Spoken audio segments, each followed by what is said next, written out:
that you're going through, you have to know and you have to understand that the distractions in life are going to come. The question is, are you going to allow them to keep you there? Are you going to stay distracted? Are you going to keep making excuses for staying in the gutter? Are you going to keep making excuses for being abused? Are you going to keep making excuses for being rude and disrespectful to people? Because all of those things are distractions. Did you know that if you're someone that has a bad attitude, I was talking to my husband about that this morning, because that's something I can say God has really been working with me on. My attitude. I had a terrible attitude, and it's getting better, but you can still see where I need to be polished. You can still see it sharp at times, and I know that.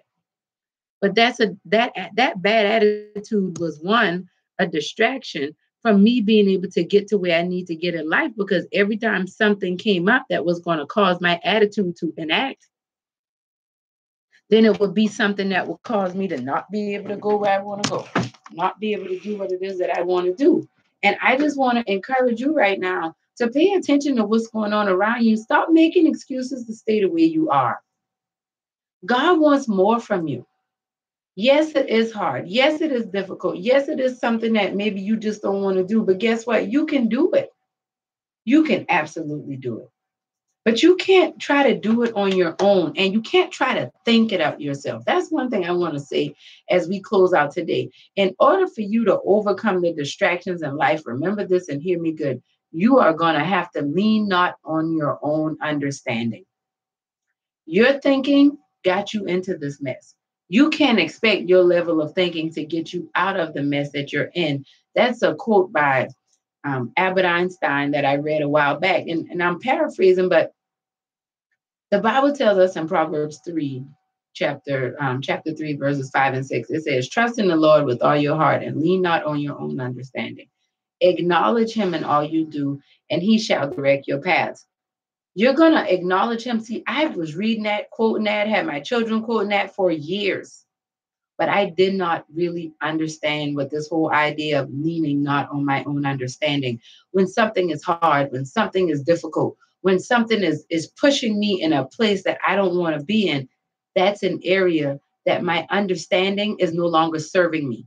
And I need to lean not on my own understanding. I need to open up to God's understanding, which is so much greater than mine. But I have to be open to the idea that that needs to be done. I can't think because something is so difficult and I'm the only one that has to figure it out. I was having a conversation just maybe a couple of days ago, and I was just telling somebody about how difficult a certain situation was that I was going through. And I said it was only difficult. I was distracted by the difficulty because I was trying to figure it out myself. I did not lean on my own I was leaning on my own understanding versus leaning on the understanding of God, which is walk by faith and not by sight, which is speak to things that are not as if they were. Meaning I'm going to have to believe some things regardless of how bad the situation looks. But if I lean on my own understanding, then it's going to look like it's never going to work out. Then it's going to look like it's a mess and everything is just all going down the waist, down the drain.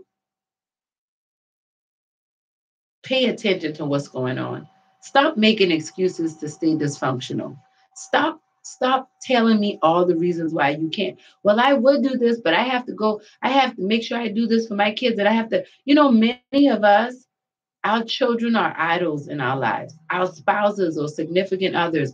Some of us, your husband, your wife, your boyfriend, your girlfriend, you worship them more than God. Some people, your cell phone, your tablet, your email, you worship that more than God. That's a distraction. That's a distraction from you being where you need to be. Some of you worship your pride more than anything.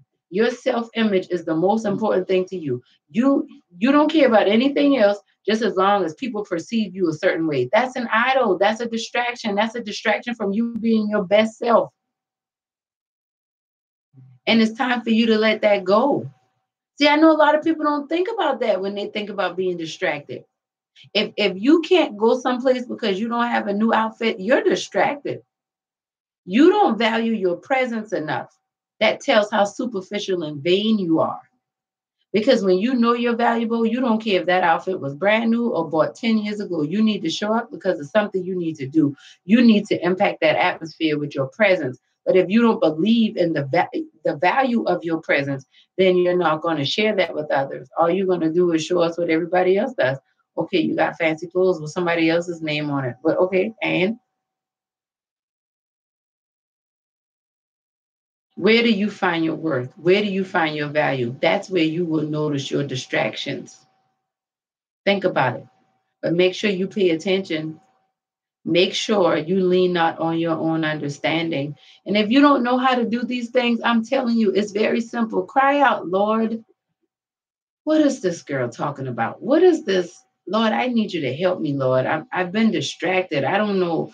I know what I think I know what I want, but I don't know how to get there. I've never seen anybody happy. I've never seen anybody with a successful business in my family. I've never seen anybody with a degree. I've never seen anybody actually happily married.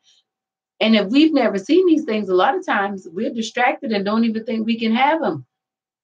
Devil is a liar. Cry out to God. He will listen to you. Draw near to God, He will draw near to you. And I learned that on my own. And the more I invite Him in, the more He exposes me to the distractions so that they don't overtake me. And I pray that God does the same thing for you. So pay attention. If you don't do anything else, just pay attention and become aware and stay in constant communication with God. Just tell Him.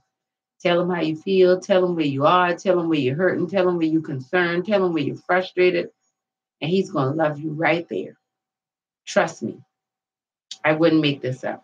I love you guys. This has been Heart Talk with your heart coach, Adelai Brown, on your community station with international inspiration, kinetichifi.com.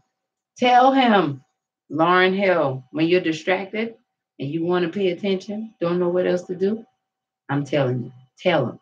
He'll answer. He'll help. We'll be back to close out after this. Stick around. Heart Connections. High five.